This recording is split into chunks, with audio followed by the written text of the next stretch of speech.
Welcome dear students, एक बार फिर से मैं आप सभी का अपने इस ऑनलाइन प्लेटफॉर्म में स्वागत करता हूं। प्यारे बच्चों, कुछ प्रश्न जो मेजरमेंट से रिलेटेड थे वो बचे हुए थे, है ना।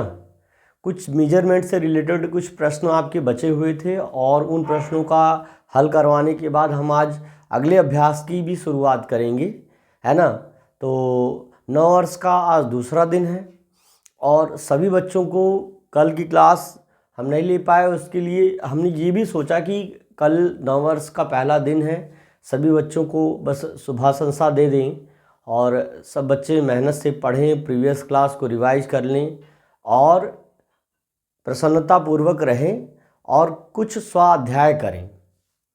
आज दूसरा दिन है, सोमवार का दिन है आज आपका, और 9 वर्ष भी है। तो इस पावन दिन में हम जो है एक नए अभ्यास की शुरुआत करेंगे। पहले कुछ प्रीवियस क्वेश्चंस को देख लेते हैं और प्रार्थना यही है कि जितने भी बच्चे हमारे क्लास में ज्वाइन किए गए हैं और जो जिनके लिए हम प्रयत्न कर रहे हैं वो सभी सफलता को प्राप्त कर लें और सभी जो है अपने माँ बाप का, सर्वप्रथम अपने माँ बाप का नाम जो है, विद्यालय का नाम रोशन करें, ठीक है ना। तो उन्हीं के साथ मेरा भी नाम जुड़ा हुआ है और साथ साथ मेरा भी नाम हो जाएगा, तो ठीक है। आप लोग मेहनत करिए। पहले तो आप कॉपी पेन पेंसिल लेकर के जो भी है आप बैठ। पहला ही प्रश्न है जो आपका मेजरमेंट से रिलेटेड क्वेश्चन बचा हुआ था।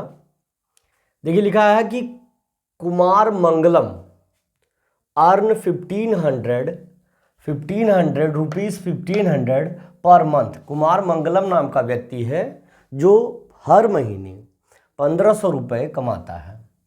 ही spend 800 on food, 200 on house rent and 200 on education. देखिए, कुमार मंगलम जो है, यहाँ पे हम लिख रहे हैं इसका सॉल्यूशन। आई होप सभी बच्चों को प्रॉपर दिख रहा होगा। अगर दिख रहा है तो यस लिखिएगा। देखिए, कुमार मंगलम नाम का व्यक्ति, उसकी अर्निंग यानी उसकी कमाई, अर्निंग का मतलब क्या होता है? उसकी कमाई बेटा, कमाई उसकी है 1500 रुपये। कितनी है? 1500 रुपये की उसकी कमाई है, अर्निंग। और फूड पर वो कितना खर्च करता है? 800 रुपये। 800 रुपये फूड पर खर्च करता है।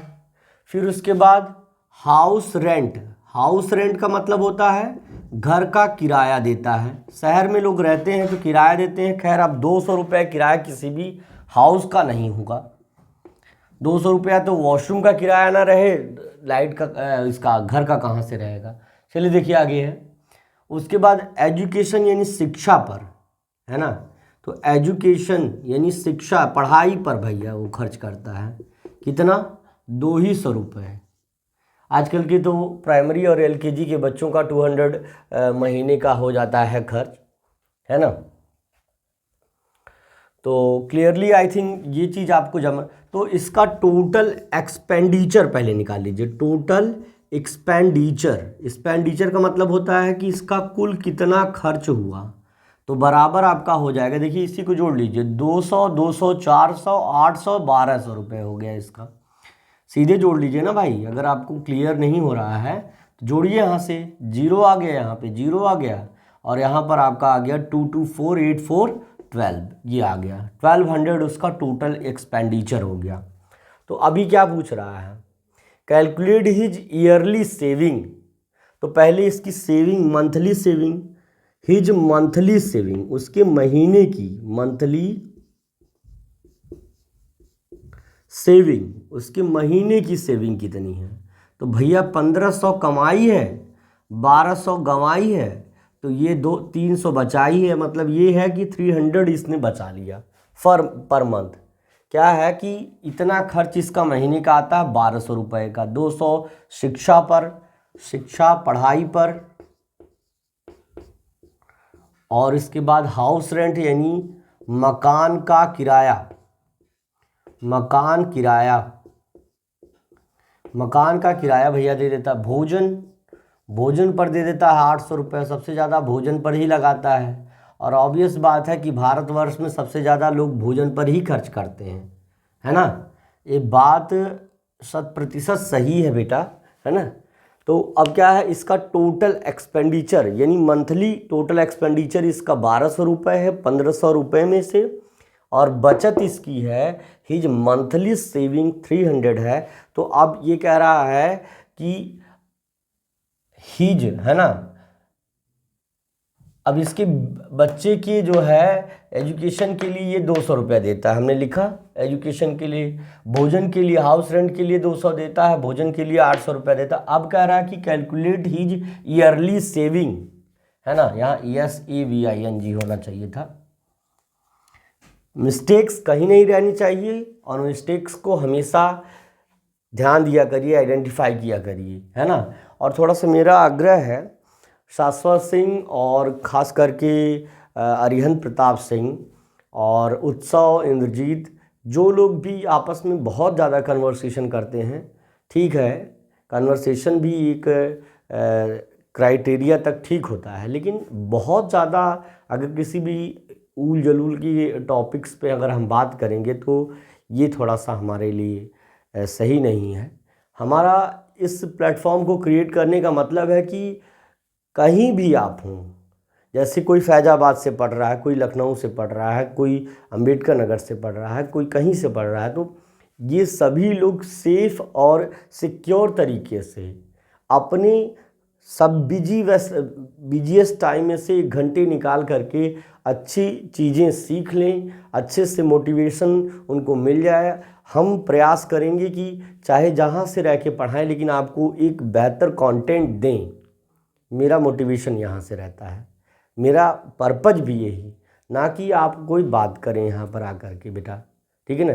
तो मैं उसके लिए रोक नहीं रहा हूँ, यू कैन टॉक, है ना, while your empty time, but don't waste your time because time is precious and time never came again.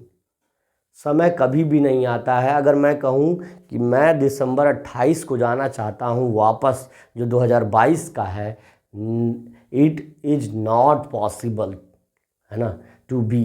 मैं लाखों रुपए खर्च करके वापस उस समय में नहीं जा सकता। तो कहने का मतलब क्या है, समय कभी भी वापस नहीं आता है। 1 महीने का समय बचा है या 1.5 महीने का समय बचा है, जो बच्चों को, जिन बच्चों की एग्ज़ाम्स बिल्कुल निकट आ चुके हैं, एग्ज़ाम्स का तो फियर इतना होना चाहिए कि आपको जो है आप 1 घंटे कम सोइए, ये इतनी फियर होनी चाहिए। आप मेहनत से पढ़िए, ये फियर होना चाहिए। आप बिल्कुल किसी से बात ना करिए, लेकिन टॉपिक से डिस्ट्रैक्ट मत होइए, मेहनत से पढ़िए, बस यही हम कहना चाह रहे हैं। चलिए देखिए, अब इसकी सेविंग, इसकी जो है 1 महीने की सेविंग 300 है, तो ईयरली सेविंग का मतलब होता है बेटा वार्षिक बचत, है ना, वार्षिक बचत इसकी है ईयरली सेविंग। इसका मतलब होता है साल की बचत, 1 साल की उसकी बचत कितनी हो जाएगी।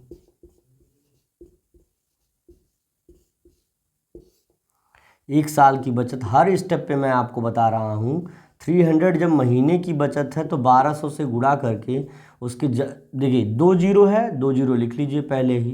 12 3 जा 36 यहाँ लिख लीजिए। इतने रुपए उसके वर्ष की जो है सेविंग है, और जो कि ऑप्शन आपका कौन सा है, पहला ही ऑप्शन आपका सही है, ठीक है ना। तो मे बी क्लियर होगा सभी बच्चों को, एक एक स्टेप को क्लियरली हमने बताया है। आपको अगर इस तरीके से नहीं आएगा तो और क्या वो आसान तरीका हो सकता है जिस तरीके से हम आपको बताएं और आपको समझ में आ जाए। आई थिंक सभी बच्चों को अगर समझ में आ गया है तो बेटा अगर इतना पसंद आया तो लाइक ज़रूर कर दीजिएगा, थोड़ा सा उससे मोटिवेशन मिलता है, और ज़्यादा से ज़्यादा प्लेटफॉर्म को आगे ले जाने की कोशिश, शेयर सब्सक्राइब भी किया करिए, जिससे कि थोड़ा सा हमको भी बल मिले और हम जो है ज़्यादा से ज़्यादा आप लोगों को बढ़िया कंटेंट दे पाएँ, ठीक है ना।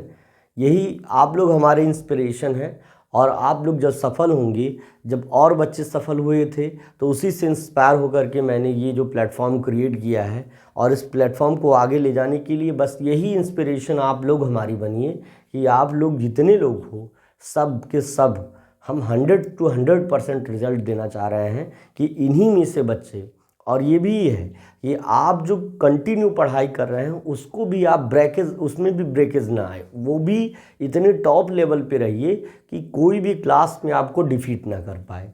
तो मैं ये चाहता हूँ, आपका सिस्टम बिगाड़ने के लिए नहीं, आपको मोटिवेशन देने के लिए। इतने पैराग्राफ आप, मैं तो जान रहा हूँ कि जितने पैराग्राफ आप समझ ले रहे हैं, आगे आने वाली कोई भी एग्जामिनेशन होगा जिसमें अनुच्छेद से संबंधित प्रश्न आएंगे, इतने सारे अनुच्छेदों को आपने हल करा लिया है, कर लिया है, जब भी उससे प्रश्न आएंगे, उस तरह के प्रश्न आएंगे, आप 100% कर लेंगे उसमें से, ठीक है ना।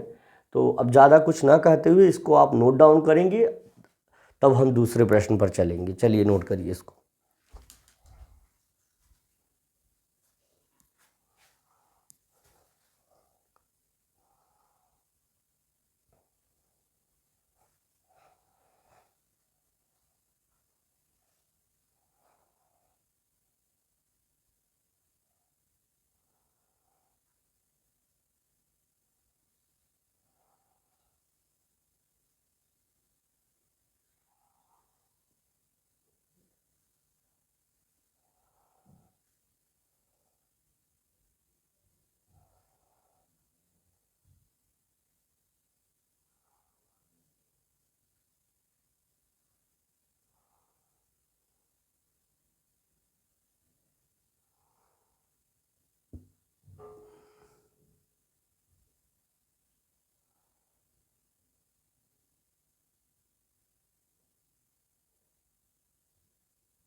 चलिए अगला प्रश्न अब हम आपको बता देते हैं।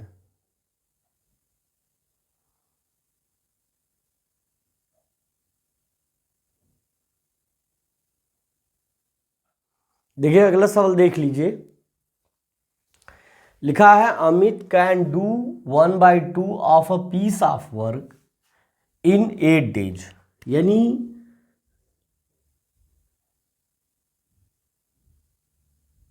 Amit can do the work, the complete work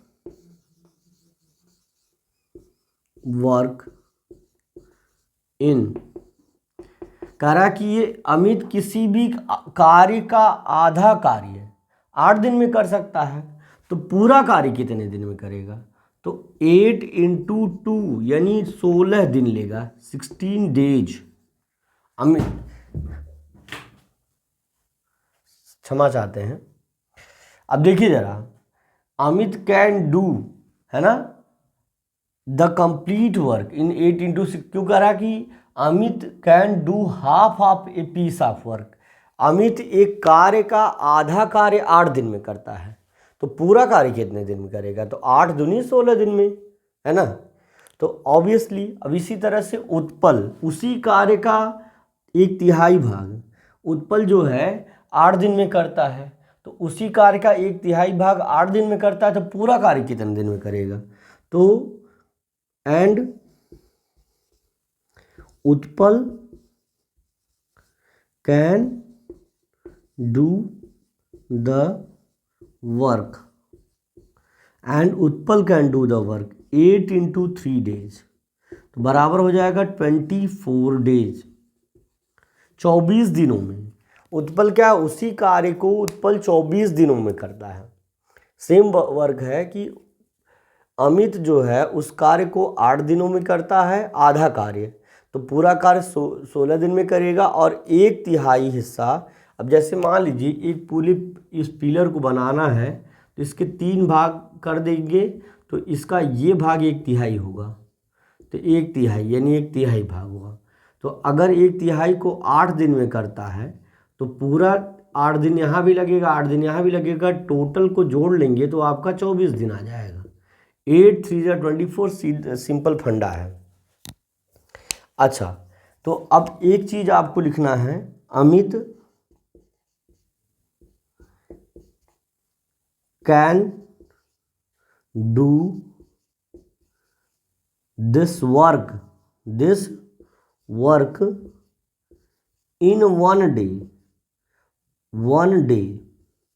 एक दिन में अमित कितना कार्य करेगा? तो भैया एक दिन में अमित 1/16 कार्य करेगा। और एक ही दिन में उत्पल कितना कार्य करेगा? Utpal can do this work in 1/24 days. एक दिन की बात हो रही है। पूरे कार्य को तो मान लीजिए 16 दिन में करता है, एक दिन में कितना कार्य करेगा? एक कार्य का 16वां हिस्सा। एक दिन में अगर एक कार्य को कंप्लीट करने में 24 दिन का समय लेता है, 24 दिन का, तो उस एक दिन में कार्य कितना करेगा? तो उस कार्य का जो है यहाँ पे इन 1 डे लिखना चाहिए था। तो 1/24। अब क्या करेंगे कि अब इसके बाद टुगेदर इन लोगों का टुगेदर वर्क कितना हुआ? टुगेदर वर्क इन लोगों का कितना हुआ? तो वो हो जाएगा आपका 1/16 और प्लस 1/24, है ना। तो आपका हो जाएगा बराबर, दोनों का एलसीएम ले लीजिए, कितना हो जाएगा? 16 और 24 का 48 इसका एलसीएम हो जाएगा। तो 24 2 जा तो 2 टाइम्स जाएगा, और 16 3 जा तो यहाँ 3 हो जाएगा। यानी 5/48 डेज जो है 48 ये लोग टोटल वर्क करेंगे। तो अब डेज कितने लगेंगे? डेज करने के लिए तो इसी को उल्टा कर दीजिए, तो 48 आपका 5 हो जाएगा। काटेंगे, 5 9 जा 45, 3 इधर जाएगा, 5 6 जा 30, यानी 9.6 डेज अगर दोनों लोग मिलकर के कार्य करेंगे तो 9.6 दिन का समय लगेगा, जो कि विकल्प संख्या 1 है। बाकी विकल्प नहीं सही होंगे, विकल्प संख्या 1 ही आपका सही हो जाएगा। ठीक है ना, क्लियरली इस चीज़ को समझ गए होंगे। ठीक है, चलिए इसको नोट करिए आप सभी लोग।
देखिए अगला प्रश्न है आपका 35वां प्रश्न है, a child went to sleep at, यहाँ पे एट है और ये है 8, है ना, 8:30 PM।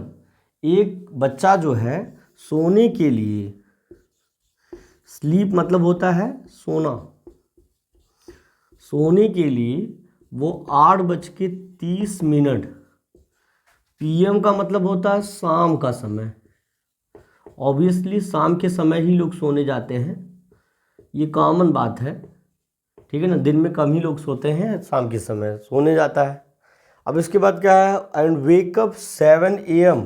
अच्छा, और जो वेकअप होने का समय इसका है, वेकअप करने का यानी जगने का समय, जगना, ये जगता है, वेकअप करता है 7:45 AM पर। 7:45 प्रातःकाल में जग जाता। बार बार मैंने ये कहा कि अब पूछ रहा कि for how much time did he sleep, वो कितना ज़्यादा समय सोता है।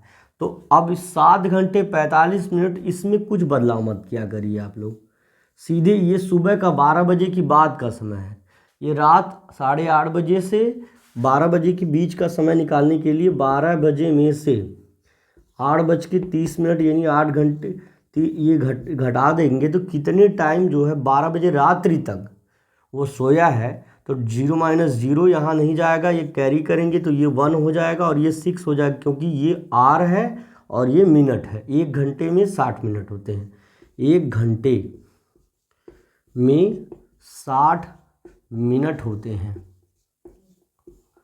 होते हैं, या हम इसी को लिख सकते हैं 1 और इक्वल 60 मिनट्स, ये लिख सकते हैं। सेम बात है, कोई दिक्कत नहीं है, दोनों ही एक ही बात है।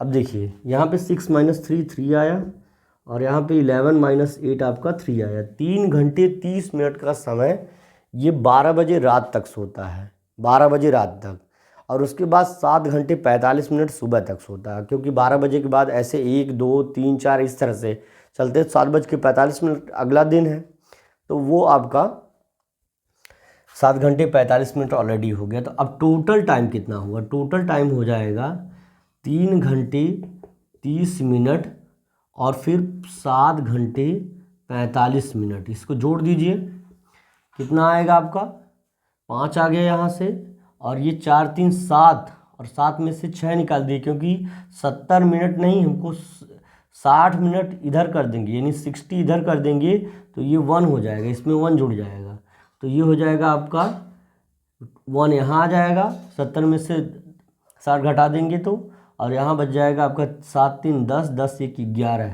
यानी 11 यहाँ पर हो जाएगा। टोटल कितने हो गए, टोटल जो है उसका 11 घंटे 11 आवर्स और 15 मिनट वो क्या करता है, सोता है भैया। बहुत ज़्यादा सुतवैया लग रहा है, हैं? तो यही चीज़ है आपका, ये आंसर आपका हो जाएगा क्लियरली। तो आपका विकल्प पहला नहीं और कोई विकल्प नहीं, ऑप्शन नंबर बी देखिए यहाँ पर सही हो जाएगा। आई थिंक चेक कर लें एक बार कि दिख रहा है कि नहीं, सभी एकदम क्लियरली दिख रहा है, ठीक है। बहुत आसान तरीके से इस तरह का प्रश्न आप हल कर सकते हैं, ठीक है ना। इसे आप कर लीजिए, उसके बाद हम अगले प्रश्न पर या अगली प्रश्नावली को हम देखते हैं। और अगले प्रश्न पर इसलिए कहेंगे कि अगला प्रश्न एक अगले अभ्यास के बारे में हम बात करेंगे, जो कि उस पर थोड़ा देर चर्चा करके 2-4 प्रश्न बताने के बाद फिर आप आज की क्लास को आप जो है आगे के लिए बढ़ाएंगे, ठीक है ना। फिर उसके बाद जो है मिलेंगे अगले दिन।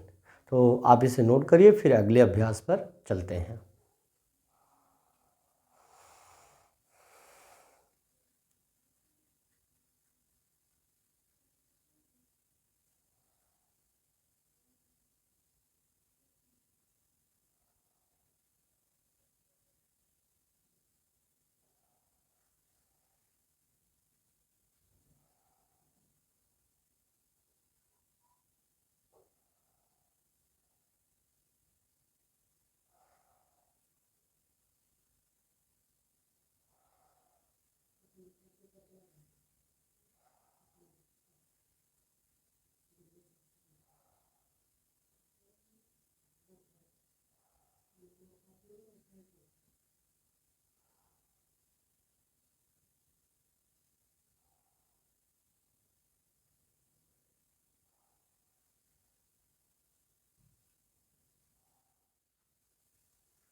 देखिए ये सवाल अप्रॉक्सीमेशन का है, ये निकटता का सवाल है।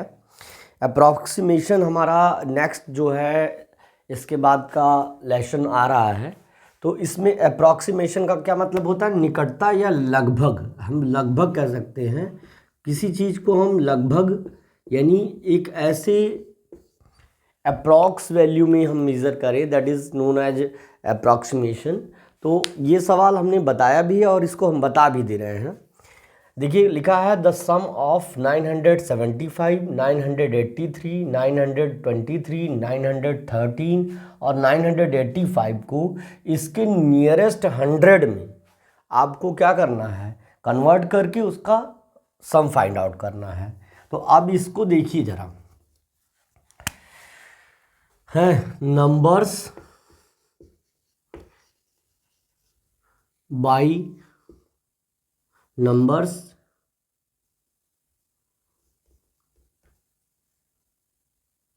इन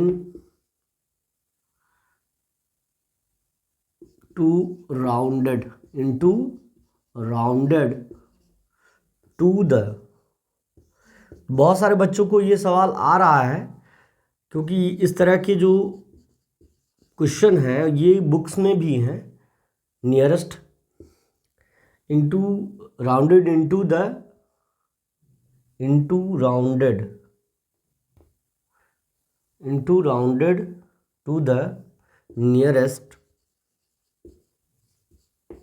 100, निकटतम सैकड़े वाली संख्या। तो इसके लिए करना क्या होता है? अगर निकटतम सैकड़े वाला, तो सैकड़े वाला अंक देखिए, इकाई, दहाई, सैकड़ा, 1 10 100 ये वाला अंक है।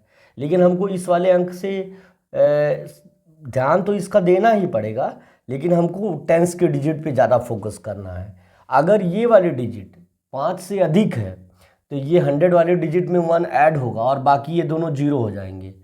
और अगर मान लीजिए ये वाले डिजिट जो है 100 टेंस के डिजिट जो है 5 से कम है, तो हम जो है बाकी वाले डिजिट में कुछ भी नहीं जोड़ेंगे और बाकी सब 0 हो जाएंगे। जैसे देखिए अभी 900 का आपका हो जाएगा 1000, क्योंकि यहाँ पे टेंस के डिजिट पर 7 है जो कि 5 से अधिक है। ये हो जाएगा आपका 1000। और चूंकि सम फाइंड आउट करना चाह रहा है तो इसलिए हमको इसमें कन्वर्ट करना पड़ेगा। यहाँ पे 2 है तो ये दोनों तो 0 हो जाएंगे और इसमें कुछ जुड़ेगा भी नहीं, तो ये हो जाएगा आपका 900। और यहाँ पे आपका 913 है तो ये भी 900 ही होगा, क्योंकि टेंस के प्लेस पे 5 से कम, ये टेंस के डिजिट हम देखेंगे जब नियरेस्ट 100 में इसको राउंड ऑफ करने के लिए कहेगा। यानी निकटतम शून्यांत में बदलना, ये होता है निकटतम शून्यांत में बदलना। और 985 है तो भैया 8 जो है दहाई का अंक जो है 5 से अधिक है, इसलिए ये 1000 हो जाएगा। अब इसको हम जोड़ेंगे, कितना आया? सीधे सीधे 1 2 3, 3000 ये हो गया, और 9 दूनी 18, 3000, 1 4000, यानी 4800 हो जाएगा। देखिए इतना हो गया। देखिए फिर से जोड़ लेते हैं, 0 0 9 9 18, 8 कैरी 1 हुआ यहाँ पर, 1 1 2 1 3 1 4, यानी 4800 रुपये हो गए। तो ऑप्शन नंबर डी आपका सही हो जाएगा। सीधे आप जो है बहुत ही साधारण तरीके से देखिए करना क्या है कि जो चूँकि निकटतम सैकड़ा यानी 100 के डिजिट को राउंड ऑफ करना है तो हमको टेंस की डिजिट देखनी होगी। और टेंस की डिजिट में सबसे इम्पॉर्टेंट बात क्या है कि जो टेंस का प्लेस होगा, अगर ये 5 से अधिक या 5 के बराबर या 5 से अधिक या 5 के बराबर होगा तो 100 में 1 ऐड कर देंगे। जैसा कि देखिए यहाँ 5 से अधिक है टेंस के डिजिट में, इसलिए हमने जो है 9 में 1 ऐड करके उसको 10 कर दिया और बाकी दो डिजिट को 0 कर दिया।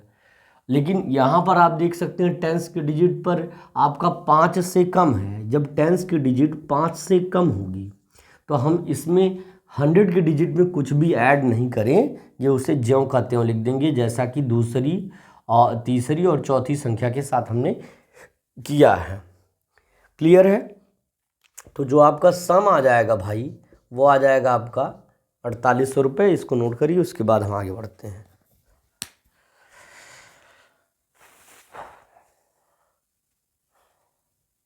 इस तरह के 4 प्रश्नों का हल हम कराएंगे आपको, फटाफट इसको कर लीजिए। उसके बाद हम जो है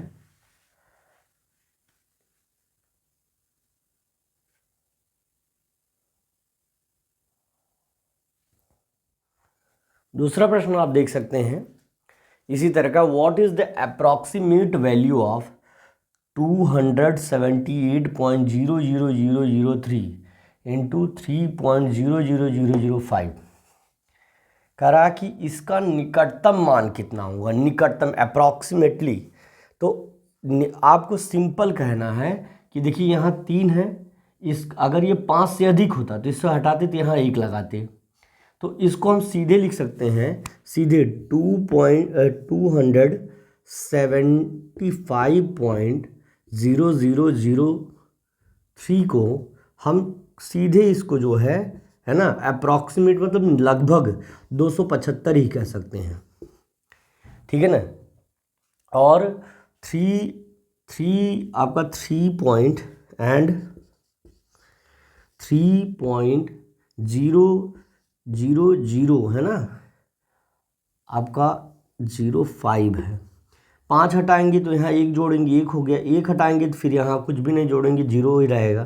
तो लगभग ये भी R3, और इसको R कितना लिख सकते हैं, 3 लिख सकते हैं। तो अब बस क्या करिए, इसका क्या निकालना है, मल्टीप्लिकेशन, प्रोडक्ट करना है। तो प्रोडक्ट आपको निकालने के लिए सीधे मल्टीप्लाई करिए। प्रोडक्ट निकालने के लिए 275 में 3 से गुणा करिए। आप गुणा करके देख सकते हैं, 3 5 जा 15, 5 कैरी 1, 3 7 जा, आप सीधे मल्टीप्लाई कर लीजिएगा, हम यहाँ पे आपको डायरेक्ट करके दिखा रहे हैं। 3 5 जा 15, 5 कैरी 1, 3 7 जा 21, 1 22, और 3 2 जा 6 और 1 7, यानी 725 आपका आ जाएगा।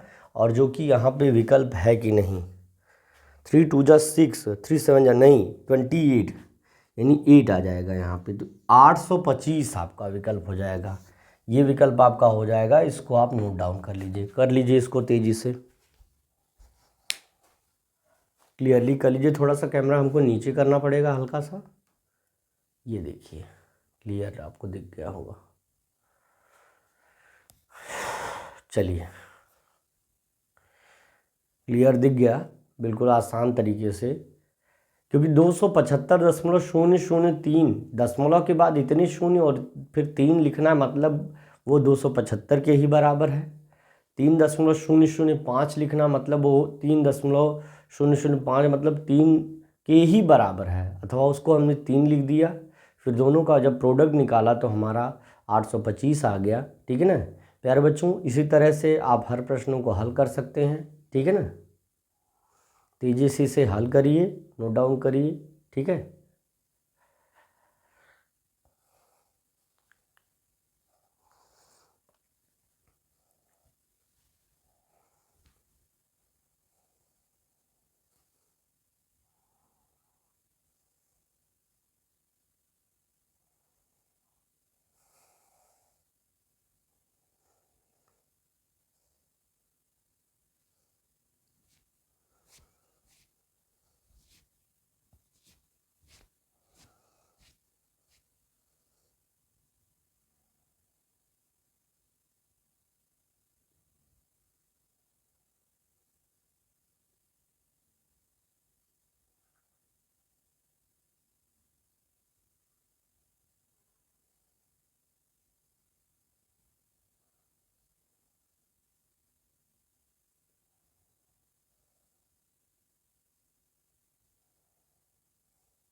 तो चलिए अब इसके बाद अगला प्रश्न आप देख लीजिए।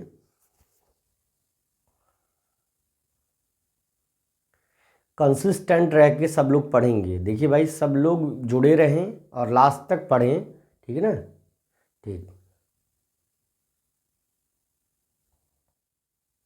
देखिए अगला सवाल, what is the approx value of 16,208. What is the approx value of 16,268?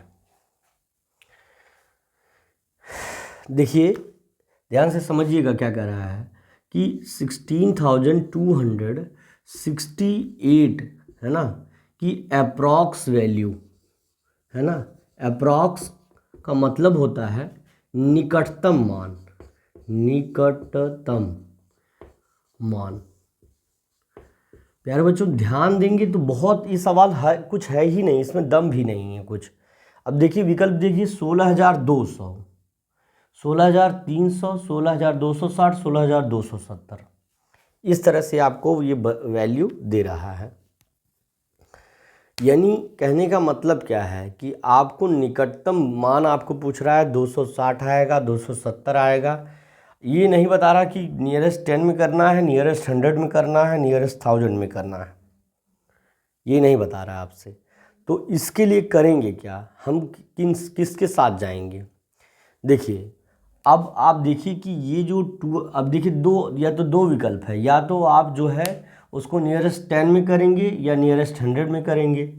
तो नियरेस्ट 100 में अगर करेंगे आप, तो नियरेस्ट 100 में करने के लिए आपको टेंस की डिजिट देखनी होती है। तो टेंस की डिजिट आप देखेंगे तो यहाँ पर आप देखिए 100, आप देखिए ये 5 से अधिक है, यानी ये वैल्यू जो है 6 जो है 6 आपका अधिक होता है 5 से, यानी 100 वाली डिजिट में 1 ऐड हो जाएगा, ये 1 ऐड हो जाएगा तो ये हो जाएगा 16,300। तो या तो ये विकल्प हो जाएगा, और या तो अगर हम इसी संख्या को 16,268 को नियरेस्ट टेंस में यानी निकटतम दहाई वाली संख्या को शून्यांत करते हुए लिखेंगे तो हम वंस की डिजिट देखेंगे जो कि 5 से अधिक है। तो जो 5 से अधिक है तो ये 0 हो जाएगा, इसमें 1 जुड़ जाएगा, ये 7 और ये 2, ये 6 और ये 1 हो जाएगा। तो दूसरा विकल्प ये है, और दोनों ही ऑप्शन में दिया गया है, दोनों ही विकल्प में दिया गया है। तो what is the approx value of 16,268। तो अगर ये आपसे पूछा जाए तो अधिकतर जो है ज़्यादा चांसेस जो है आपके इसी विकल्प के लिए बनेंगे, क्योंकि सबसे पहले नियरेस्ट 10 में हम राउंड ऑफ करेंगे, ये ज़रूरी नहीं है कि हमको उसको नियरेस्ट 100 में करना है। और अगर मान लीजिए आपका 100 में किया है तो अगर 100 देगा तो 100 में करिएगा, नहीं तो आप जो है डी ऑप्शन को सही मान लीजिएगा, नियरेस्ट 10 को ही आप सही मानेंगे, क्योंकि सबसे पहले हम नियरेस्ट 10 करेंगे, नियरेस्ट 100 थोड़ी करेंगे। अब इतना थोड़ी आगे चले जाएंगे कि उसको सीधे, अगर इसकी वैल्यू और ज़्यादा है, क्योंकि ये देखिए नियरेस्ट 10 में इसलिए करेंगे क्योंकि 70 के काफ़ी नज़दीक है, लेकिन अगर हम उसको सीधे हम इसको 2 को हम 300 कर देते तो हमको 40 मतलब 40 के लगभग नियरली 40 या 35 के नियरली जो है हमको उसको और ऐड करना पड़ता, जबकि 70 हमारा 2 ऐड करने के बाद आ रहा है। तो नियरेस्ट अगर अप्रॉक्सीमेटली मान देखेंगे तो 16,270 होगा। ठीक है ना, ये क्लियर हो गया होगा। तो इसलिए, और अगर जब आपसे कह देगा नियरेस्ट 100 में अप्रॉक्सीमेट मान है कौन सा है, तब ये विकल्प सही हो जाएगा, अदरवाइज ये विकल्प आपका सही नहीं होगा। ठीक है ना। उसी प्रकार से अगला सवाल है ऑन डिवाइडिंग, है ना, 93.45 by 0.05 what is the approximately answer. देखिए मैं यहाँ पे थोड़ा सा आपको बता देना चाह रहा हूँ, लिखा है कि अगर 93.45 को अगर 0.015 से भाग दिया जाए तो what will be the approximate, है ना, on dividing 93.45 by 0.15 what will be the approximately answer.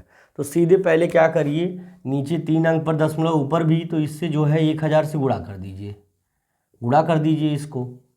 जब गुणा कर देंगे तो ऊपर आ जाएगा 9, 3, 4, 5 और 1 0 बढ़ जाएगा और नीचे आ जाएगा 15। ठीक है ना।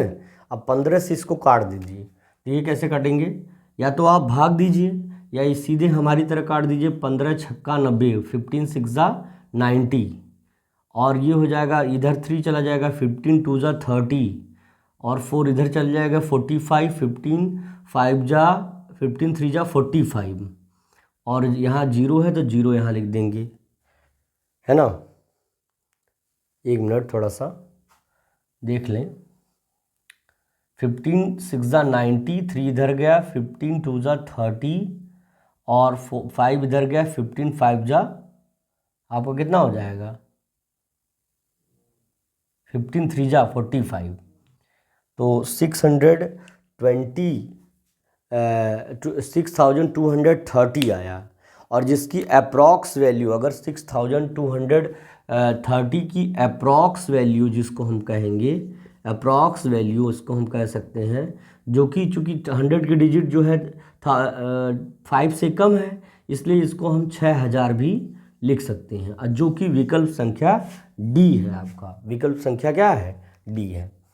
तो आशा करते हैं आज की क्लास आपको पसंद आई होगी, रोचक जानकारियाँ भी आपको मिली होंगी, ठीक है ना। इसी तरह से प्रतिदिन आपके लिए एक बेहतरीन क्लास देने का वादा करते हैं। मिलते हैं अगले सेशन में, तब तक के लिए thank you, best of luck, see you tomorrow. ख्याल रखिए, पढ़िए मेहनत से और सफलता को हासिल कर लीजिए।